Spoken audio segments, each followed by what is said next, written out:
La zone humide la plus importante d'Europe est en train de s'assécher. La dernière lagune d'eau douce de Doñana est aujourd'hui à sec. 60% des 3000 points d'eau ont complètement disparu, recouverts par de la végétation. Assoiffés, les animaux meurent les uns après les autres. Cette chercheuse alerte depuis longtemps. Si cette période d'assèchement vieille de plus de 10 ans persiste et s'allonge, nous allons progressivement perdre des espèces uniques.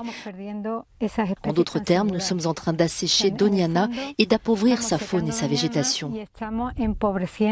C'est très inquiétant.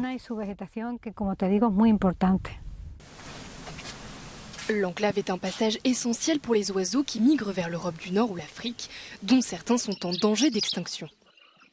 Le dernier recensement comptait près de 88 000 spécimens. La moyenne est établie à 470 000.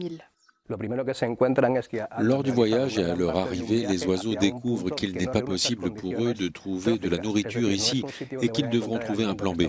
Ils pourraient aller vers le Proche-Orient, dans d'autres espaces de la Méditerranée ou encore reprendre leur migration.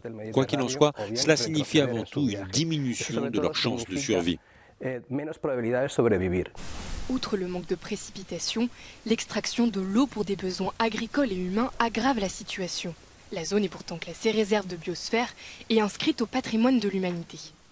En 2021, la justice européenne a condamné l'Espagne pour ne pas avoir protégé Doñana. Cette année, la Commission européenne pourrait annoncer une autre plainte. La sécheresse a aussi des conséquences sur l'élevage pratiqué dans ce parc naturel.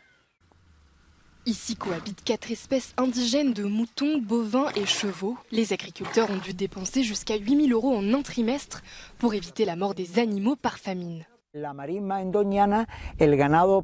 les marais de Doñana, le bétail broute beaucoup, donc il n'est pas nourri. Que se passe-t-il quand il n'y a pas de nourriture?